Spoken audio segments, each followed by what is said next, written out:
like, oh, I'll retire and move to Florida versus I'm freaking going to move to Florida when I'm young and enjoy it now, and they wait too long to follow their dreams. And that's a big thing. That's always been one of my platforms is do it now.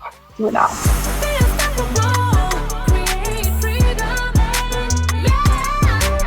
Hello, and welcome to another episode of the Unstoppable Woman podcast. Today, I have an extraordinary woman on as a guest and a very special person in my life. She has been a longtime client for years and years and years and years and years, and she's gone through so much. Tremendous ups, some downs, and she has the hero journey story.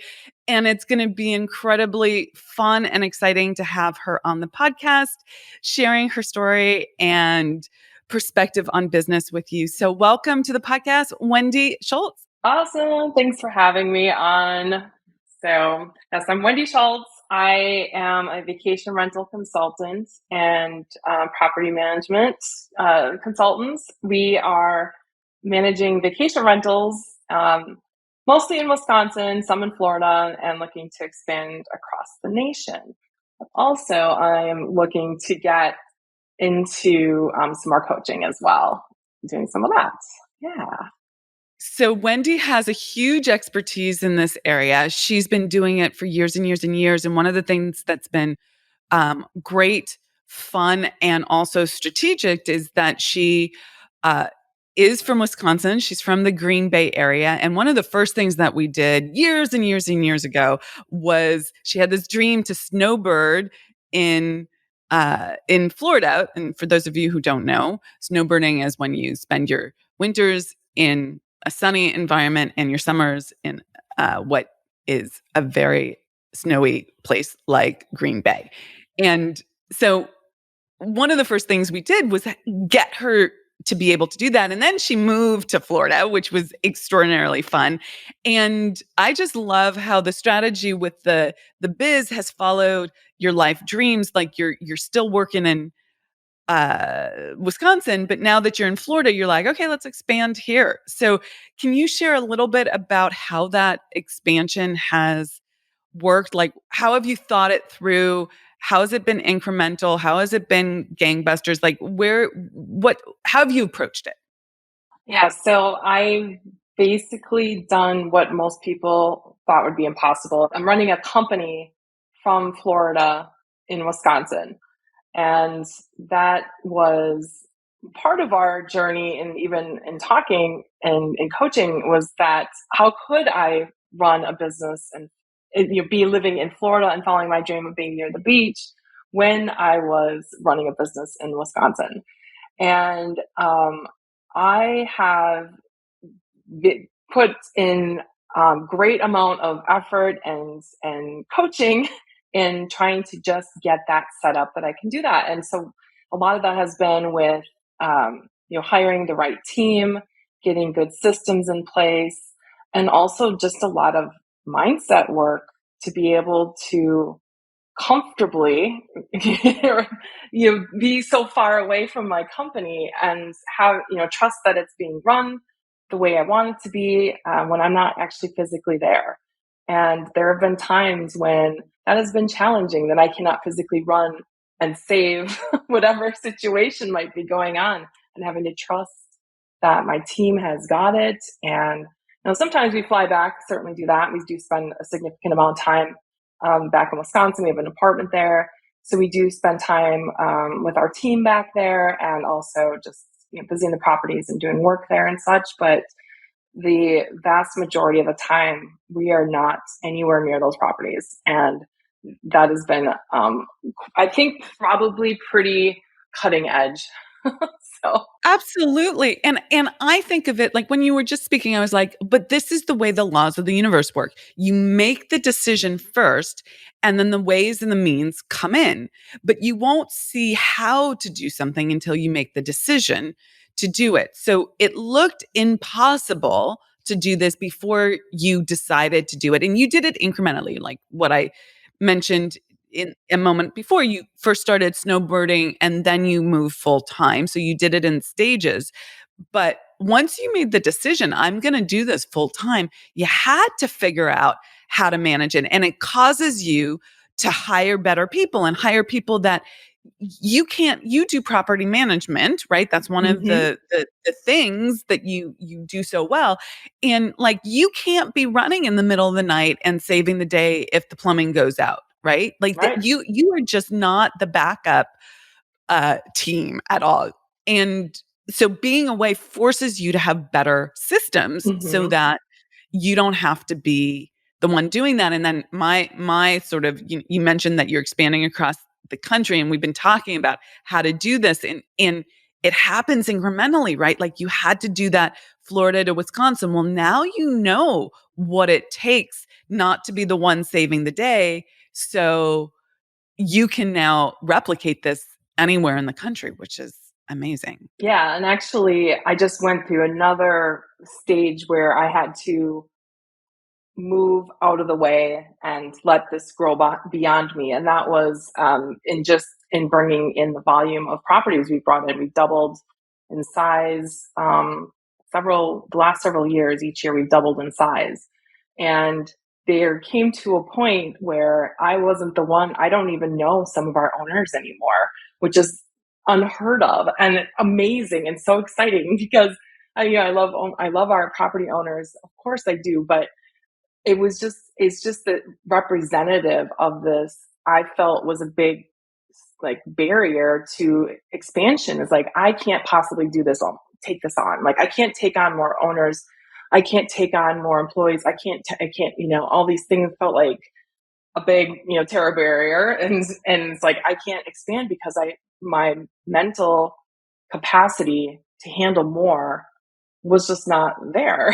And so I had to um, I had to hire the people and step out of the way and allow them to shine. And now I have amazing people in place. They were the ones who've built relationships. And I know some people can get really nervous about the team having those relationships and not the owner and not, whatever the company is, and thinking that people will go and steal your customers. Yeah, they might, but I also know what it takes to build a business.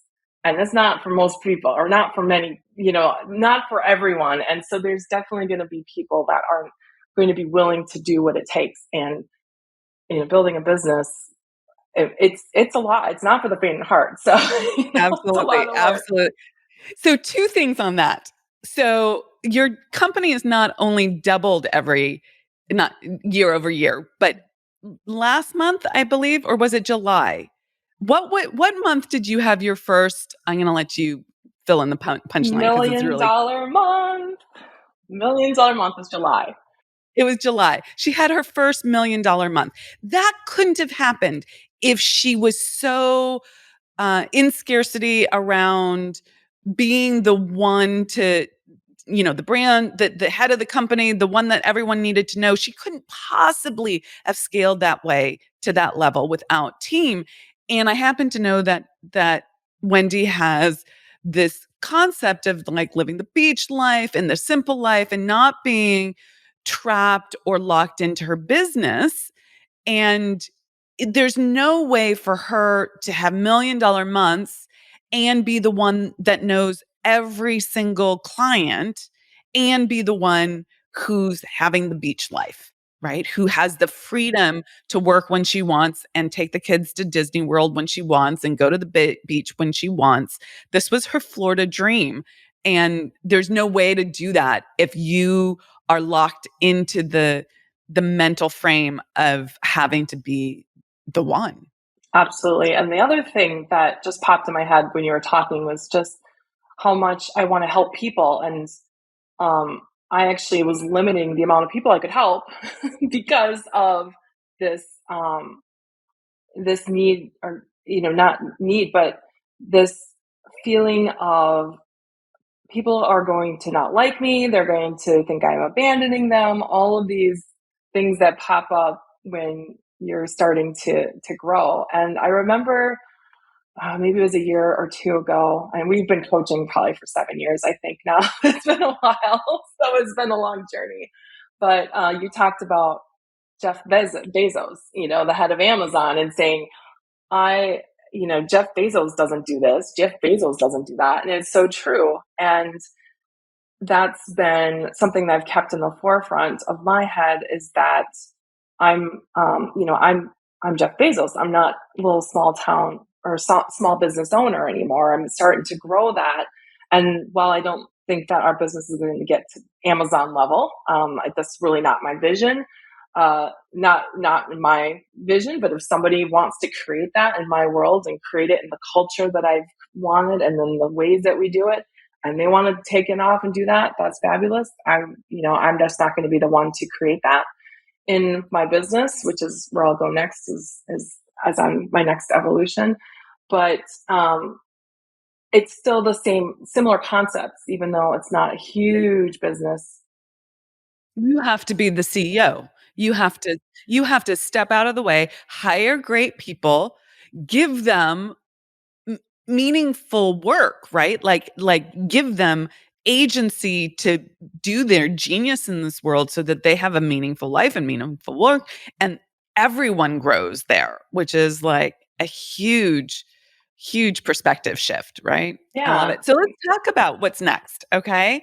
Cuz Uh-huh. cuz you mentioned at the beginning that you're doing some coaching and you're expanding. So talk to us about where you see you taking the company, and also how you I think what would be really useful for the listeners, the audience, would be to talk about how you approach decisions like that in the strategy. So what I've come to realize is I'm a serial entrepreneur. I don't, I create, but I don't really want to be in the day to day running the thing. So I've been in this business, I think, for 8 years that we've been doing this particular line of work. I've evolved. I used to own a store first, and then I was doing remodeling and hotels, and then I was doing an Amazon business. So there's been evolution, but I'm really realizing I'm more like, I like the Richard Branson than the one business operator or one business owner. So I do want to continue to expand and go into other kinds of businesses. The question in my head is, what is that going to be? And I don't exactly know. Um, I've been definitely toying around with doing different kinds of coaching. I know I can coach on many, many, many different things just based on experience. I've gone through a lot. Let's talk about the coaching, because you've done property management coaching before, right? Helping people. What kind of coaching has that been? I know so Wendy, as she mentioned, she's been a client of mine for 7 years. She now is a program coach in our high level mastermind as well. So she does like the kind of coaching that uh, we do in that program there. But on her own, what kind of what kind of coaching have you done before, and what are you toying with now? So I've done, I wouldn't call it necessarily formal coaching when it comes to property management and investing in vacation rentals. I've created a course. I'm about to launch that, where people who are looking to get investing or start investing in vacation rentals, because people will say, "Hey, can I pick your brain? I'll meet you over coffee." And I'm like, good Lord, I could talk for hours and hours and hours about this. And certainly a quick coffee is never going to get people where they're not going to have to learn the hard way, the way I learned many of these different things that I've run into, and just in learning the learning curve in vacation rentals. So wait, pause there for a second. Is the course for people who want to get into buying properties and renting them out themselves, or is it for people who want to start a property management company? So the first is that people who are wanting to invest in vacation rentals, because that's where I get the most people reaching out to me saying, I want to buy a vacation property that pays for itself, and I don't know where to start. Can you help me? And in a very quick way, I can help them, but otherwise, it's a lot more intense. So that's what that particular course is for. So let me ask you more about that. So this would be for someone who is interested, hasn't yet purchased a property, is interested in buying a property, or someone who has a property already and wants to know how to really do property management and make money with vacation properties, correct? With their own, yes, with their own. So we have, we have people who they want property management. They don't want to deal with it. They don't want to do it at all. But then we have the other people who are interested in learning this, want to learn how to do property management. And so those are the people that I'm helping in this course. Talk to us about, like, name 4 or 5 things that they wouldn't know, like just top level, that they wouldn't know that they need to know if they want to manage their own property. Like, is it how to price it, like discount, like what does that course cover? Yeah, the first thing is how to select the right property, because there's a lot, probably the costliest mistake is in that area, is picking the wrong property to begin with and in the wrong area, and not really understanding all the different factors that you need to consider when you're going to be, bringing on a property, or purchasing a property. And a lot of people have fear around that too, and not knowing what they don't know. And so that first part is talking about how to, what things to consider, what to look for, pitfalls to avoid in that, first, before you even make a purchase. So, but then it's like a lot of people are like, well, what do I need to put in it? How do I set it up? Like, is it better to do bunk beds or twin beds? It's just like, how do I set this up? What do I use? I understand now. Okay, so it's all the setup, all the thought, thinking through from soup to nuts. Okay, great. So that's course 1, and Yes. okay. And So that's something that you have right now ready to go for people? yes, well, yes, it can be done. It is not formally up where it can Just say be yes, Wendy. automated. Yes, Wendy. Yes, it's So ready. as your coach, if we're going live with this podcast, you're gonna be like, "Yes, you can buy that." Yes, Okay. you can buy that. Yeah. Okay. There's an automated link to buy it and get immediate access to the entire Yeah. course. So you can kind of pick Okay. and choose what you need in there. That's awesome. I'm going to pull back the curtains a little bit to explain what I just did there, because I'm thinking, I don't know when we're going to go live with this podcast. Maybe Right. it's 3 days from now, maybe it's 3 weeks from now, but there's an audience here and someone's is going to be like, honey, this woman, she sounds really smart. She's been doing this for years. We need this help. We've been thinking about this. And instead of saying, yeah, it's going to be done in whenever, right? Like, Right. let's just say it's going to be done, and then ask Amira afterwards, when are you going live with this, so I know when to get all the links set up. It is literally like days away, and I thank Yeah, you for calling that out, because it is literally being transitioned as we speak with my tech VA company that's helping to transition that. So it's like days away, not weeks or years or anything like that's that. It awesome. is so close. And I'm so proud of you, and we will put the link to it in the show notes awesome, for this podcast. Yeah, so fabulous. if Thank anyone's you. interested, please reach out to her. And Okay, so what's course number 2? so course number 2 is not created, is something. This is where I'm in this. What else do I want to do? Is helping people create their own property management companies. But the thing that I am debating is, am I wanting to create more of my company and branch in and have branches and franchises or whatever, or do I just want to teach other people how to create their own company? And that's where I'm sitting there and just considering what I want to do with that. So I that have an opinion, but you let's haven't hear asked your before. opinion. Of course, I've paid for your opinion for 7 years, but that's right.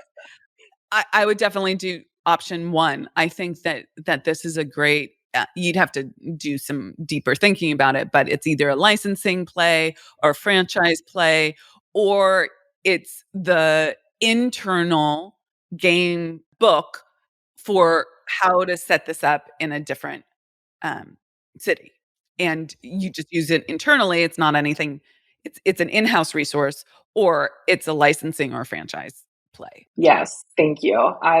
That's why I've not done anything really with the course in that regard, because I'm, I don't know, say creating my own competition, but if there are great people out there, I'd rather have them in a mentoring pool that I can help them continue to expand our good work out there and be in the container of us helping them, um, and continue to build our business in that regard. The other thing is completely on the other side, and this is, they've got the vacation rental management, and then I'm looking at doing actual just business coaching. And with having built several multi-million dollar businesses, having gone through losing everything, or losing them all, and just you briefly mentioned my hero's journey, but I will just briefly talk about that and that journey and how I've grown through that, and why I am considering moving into this kind of, or coaching and more in the business realm, is that so I had built a multi-million dollar business.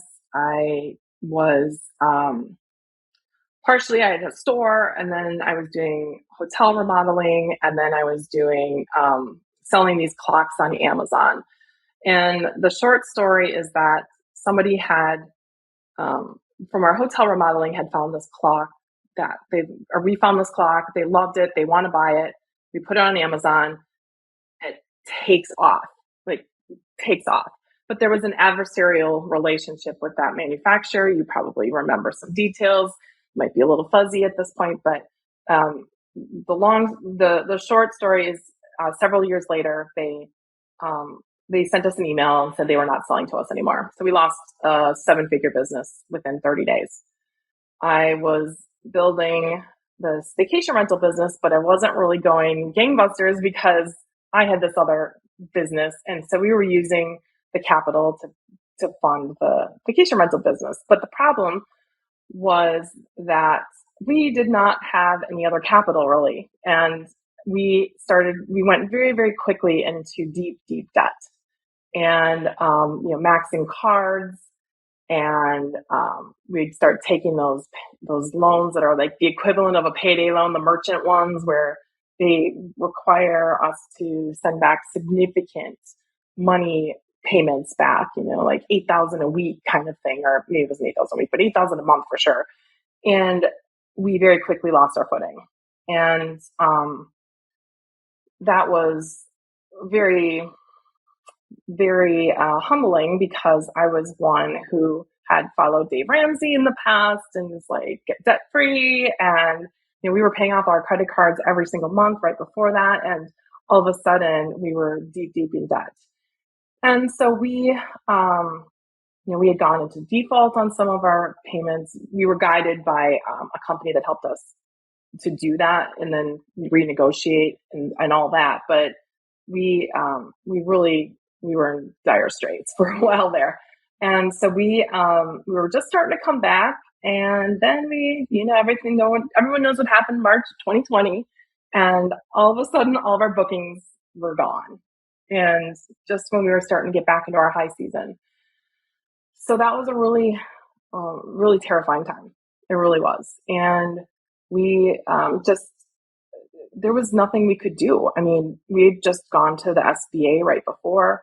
They weren't giving us any money. We went to all these other places trying to find money. We couldn't get credit cards because our credit was in the tank. And so anyway, the only thing that we could do was just surrender. And I'm like, our plan B was to go, if our business went under, we could always go bartend. We could always go work at a restaurant. Well, they were closed, like plan A, B, C, D through Z were like all the options had been gone for us at that point. And building a business, very quickly, it was not really happening at that point. I had a few other ideas about anything. But the thing that really came out of that was when I surrendered, that's kind of when the magic started to happen. Little things, little synchronicities, like the fact that the SBA wouldn't give me a loan just a month before, and now all of a sudden they're handing us money. Hey, do you need more money? And it was like all these the different loans that were out there, the PPP loan, the EIDL loan, all of those. There was grants, all of that that had COVID not happened, we would not have ever gotten any of that. And that was what really helped us get through all that. And, this is kind of really pulling back the curtain on a very, very vulnerable time, because it's kind of felt very shameful at the time. And I, still have a little bit of, I don't really talk about this on a grand scale. I talk about it, one-on-one with people or in smaller groups, but really, there was programs, we didn't have to pay for our house for a whole year, we didn't have to, there was all these different things that came to help, and the timing was impeccable that we were able to do that. I love that. I love that. And you're now on the other side of that, which is amazing, right? And so for anyone who is going through a tough time right now, whether it's, it's not COVID in that intensity of 2020 anymore, but whatever you're going through, know that there is support out there. That was a unique experience, but there is support out there. You have to be open to it. You have to be able to receive. You have to activate it and go after it, and reach out to get it, if you will. And when you do that, you are supported. Now, it doesn't mean that she wasn't stressed, and it doesn't mean that she wasn't having emotional ups and downs. And she got to the other side of it, which is amazing. When you're ready for freedom, you find the courage to scale, but you don't have to do it by yourself. It can be so much easier, and it starts with you attending the Unstoppable Woman Summit, which, if I do say so myself, is going to be off the charts. Join me this November for an electrifying 3-day virtual event where female entrepreneurs from all over the world gather to learn how to scale their business and unlock the freedom they desire. And a special offer to all podcast fans. Get your seat today by using the link theunstoppablewoman.com/breakthrough and save $500 on your ticket right now. Go grab your ticket, and I will see you at the summit. So I want to shift to the other side, which is yes, the fun part. Yeah. So let's talk about what a typical workday looks like for you. I think people are really interested in this, that, for instance, you have I want my freedom. I went into business for myself so I could have time freedom. And yet it's a juggling act. It's not perfect and all tied up with a nice little bow. And you've done some great, work on this, but what does a typical day look like for you? And if you could flesh out any sort of time management, mind management tips or team issues that you run into that you've helped yourself handle, I think tips like that people would love to hear. Yeah, absolutely. So just to complete that, where I was at the end of 2020, we had 295,000 in revenue, which it sounds really nice and significant, but that we had a lot of expenses too. So that was still a negative for us. As of today, we're at about 3.3 million for this year, and we're recording this in September. Woohoo! Yeah. And that is only in 2 short years. So we have significantly moved the needle the other way. 2 of my values was time or freedom, time freedom and also location freedom. Well, I'm also a mom, so I can't not live anywhere. I can't be traveling all the time. So it is a balance. I do have, 2 school-age children. And so my day usually starts with getting them off to school. And then I just do a lot. I do a lot of personal development stuff. I do different coaching programs. I'll listen to books. I will connect with people that are business, like-minded, so we can talk different things and strategies and such, bounce things off each other. And then I do strategy meetings with my team. So it's somewhat mentoring them if they've got questions and they're wanting to know how to handle different situations. We talk through a lot of that. let's pause there. How much of your day is the team meetings, for instance? It depends on the day, but I mean, I probably have maybe about 4 to 5 hours of meetings a week. That's about it. Yeah, Yeah. that's fantastic. And so is the rest of your time open and you get to decide what to do with it? Yes. Okay, Yes. so that's a real huge win for you in terms of how you've set up your business and your life. So what have been the key levers to to get that going for yourself while still growing the company and supporting your clients? We talked about one of those for sure is hiring the right Yeah. team. And that has been a growth process is to figuring out who those people are and how to identify them. I've recently been introduced to the predictive index and have been Mm. working with a consultant to help me identify when I have a candidate, is that someone that's going to fit in the role that I wanted? Because what I like to do is I like to hire people and then not necessarily, and then find the role versus hire, knowing the role and then finding the people. So that's been one of the things is hiring those people, but also um, in putting boundaries in place. Like this is for you to do. This is what I do, and also being able to let go of control and trust. Yeah, that's Like been a with your big job, one, Wendy. it is. And actually, Yeah. I'm maybe on the other spectrum, and you always like you can't just abdicate because the thing is, because I value my freedom so much, I don't want to deal with it. It's like, ugh, I don't want to deal with this. So I would much rather just, fly, run off to the sunset and not have to deal with certain things. But the sweet spot, Wendy, is where you're at right now, which is you've hired great team, in which case you can hand things off because they are the right person for the right role and they can own it. They've got that, they own the outcome, they own the process, they own all of it.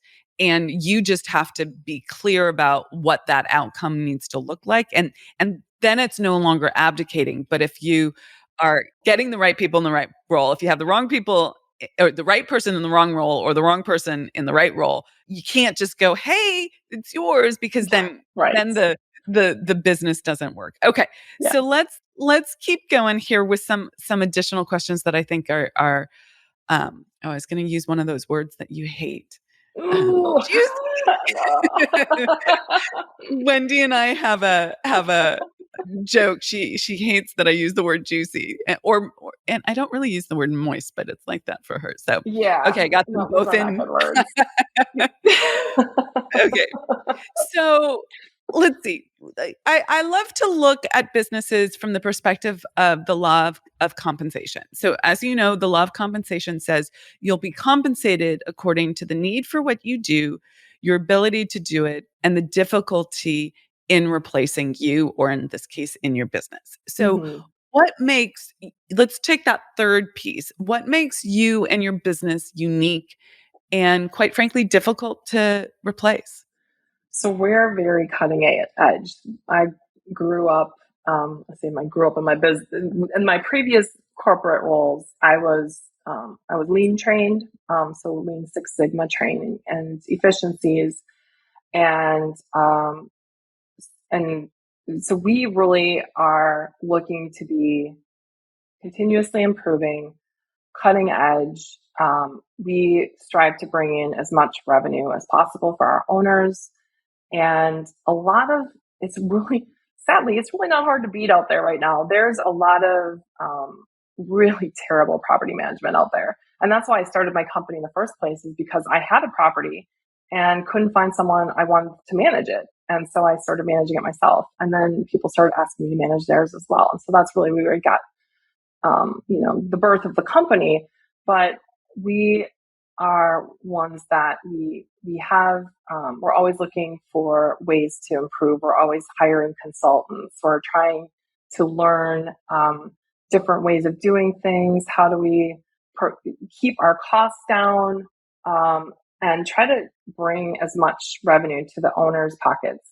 Because there's a lot of times that you've got people who are they're not pricing the property appropriately, and they're taking out credit card fees for owners, and they're taking out all these other different fees that isn't unnecessary. So we just have done a lot with revenue management and such, and dynamic pricing. There's different things, terminology in the industry, but we are also just really want to have a consultative relationship, a good relationship with our people, and the property owners are, I don't want to say family, because that's probably not a good thing to think, like, oh, we're all family, but we really just we just try to have a really mutually respectful relationship, and that we're on the same team, because property management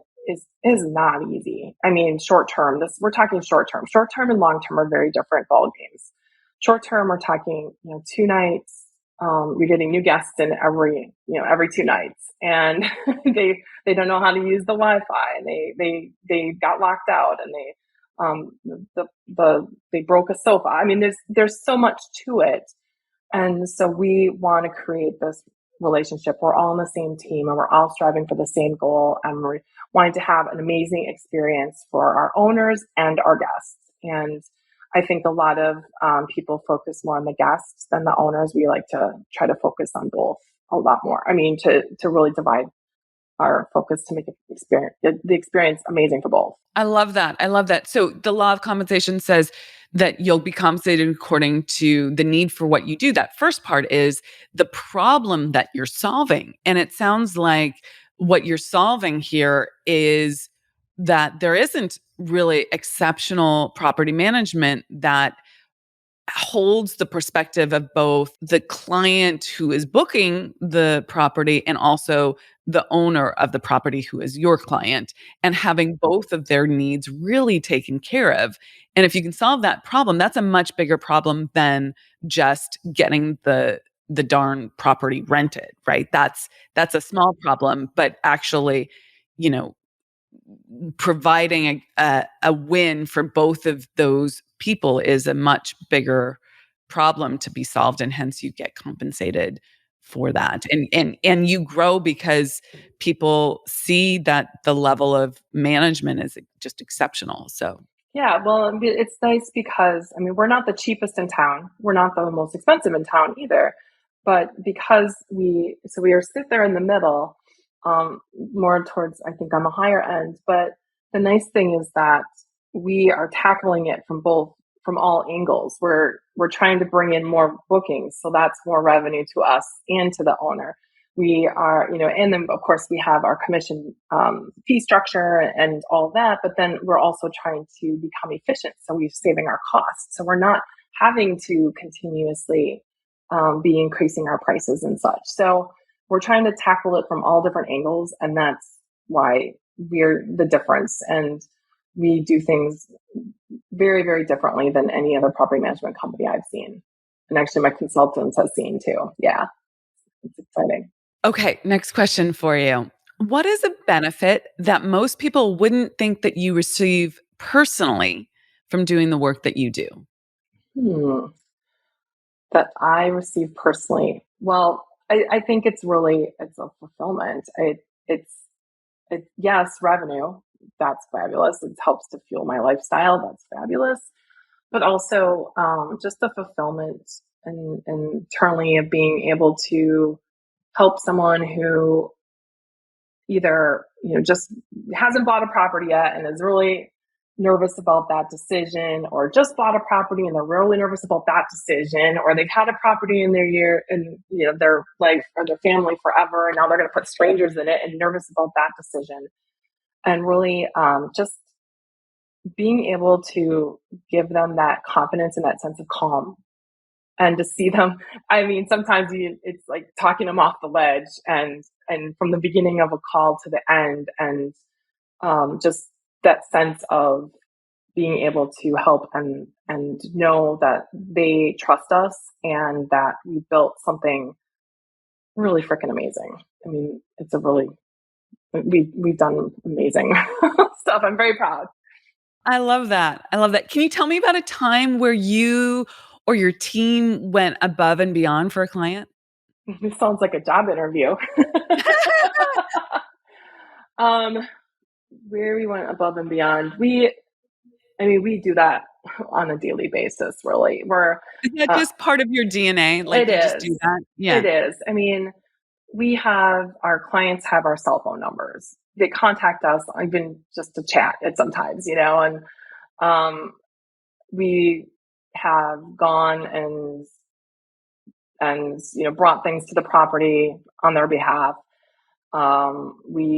It's just part of our DNA. We help them get their permits. Where a lot of companies, you have your permits. It's a daunting process. We help them identify what they should put in their property. So even before or sometimes we're helping them identify if they should purchase the property. So they're coming to us before, and we're helping them identify, we think this is a great property, or this may not be a good fit. So we are giving them that consultative relationship all along, and they, it's just part of the DNA. It just is. I love that. Okay. So don't let your head get too big here, but you're a pretty smart cookie. Okay. Like you have good business sense. You have an entrepreneurial spirit. How do you, given that, right? How do you continue to up your game? Why do you coach? You said you've been coaching with me for 7 years. Like how a lot of people have, I guess what I'm getting at is a lot of people, I know I did in the beginning. I had this like, I'm so smart. I need to do it myself. Otherwise I can't, I can't say that I was a success because then someone else helped me. I can't claim that I've done this, but as we know now, 2020 hindsight, it takes a village, right? Mentorship, team, support. You can't do it by yourself. So, like, given that you have great business savvy, why do you continue to up your game with coaching and the other things that you do to stay, you talked about listening to audiobooks and things like that. How is that part of your approach to business? Well, I want the shortcut. and, and a shortcut comes from leveraging the knowledge of other people. And that's, if I'm cutting edge. I do like to do things my own way. I am a maverick, and there's definitely some resistance that comes with that when I'm trying to, or when someone's trying to coach me. Sometimes I'll resist some of those things, but I I need to have that person, or the bubble of mindset, because this is not an easy journey. And if you get stuck in your patterns, and you have someone who's like, oh, you're stuck in your pattern, we know this pattern, and this is how you get out, or just remember it, and having that awareness and call you out on your stuff, because I don't know if I can swear here, but just call you out on it. That's what moves you so much faster, and giving you the kick in the butt you need. I've spent a significant amount of money on coaching, and I continue to. And people might say, well, you're a multi-million dollar business now. Why are you still doing that? It's because you don't get to a destination and then all your problems go away. The thing that you were working on back when you were maybe a six-figure business, a little sucker pops back up again. It just, new level, new devil. I didn't make that terminology up. It's a really good one though. And, or, new level steam devil. Maybe that's even more appropriate, because That's how I say it. yeah, Those patterns, they come back for sure. they Yeah. do. And so just keeping that front and center, and keeping moving forward, and leveraging the knowledge of someone who can cut through your excuses and your own BS, and kick you in the butt and keep going. Yeah. I love it. I love it. Okay. Before I ask you my final questions, where can people find you? What social platforms are you on? What's your website URL? How can people find you? Yeah, so I am on simpleliferentals.com is our business main website. I'm also on Facebook. You can Facebook friend me, Wendy Schultz. Wendy Schultz. I'm also on Instagram, Wendy Working at the Beach, And also, Simple Life Rentals is my business page. So, and I also have a YouTube channel for the Simple Life Hospitality where I talk, give free resources for people looking to invest in vacation rentals. I love it. I love it. You go find her. She's amazing. Go friend her. Go watch her YouTube videos. Check her out. Okay, final questions. What do you wish for the world? I really wish people would live like life is not a dress rehearsal. Like if life is a dress rehearsal. I feel like they live like they have all this time in the world. And to an extent, we certainly do. But so much time is, I feel, wasted. People feeling like they have to pay some dues or something, like, oh, I'll retire and move to Florida versus I'm freaking going to move to Florida when I'm young and enjoy it now, and they wait too long to follow their dreams. And that's a big thing. That's always been one of my platforms is do it now, do it now. I love it. I love it. And you're a great testament to that, which is fabulous. You Thank walk you. your talk. So what makes you an unstoppable woman? Well, I certainly have been to hell and back and lived to tell the tale and just kept going. I had every reason in the world. Most people would have probably declared bankruptcy just a few years ago when I went through all that. And I said, no, I'm not doing that. And we figured it out and we bought a beautiful house. You helped in that regard too, a beautiful house against all odds, getting a mortgage, and, just being able to persist and have so much resilience. So I definitely think that's one. And then the other thing is that I don't know. I start companies. I don't have any experience at all. I never had a store before. I never worked in retail. I never remodeled hotels. I never had a property management company. I never worked for one. And just being able to not maybe naively just take it on and figure it out. And that's been a couple of my, I think, magic traits that have helped me along.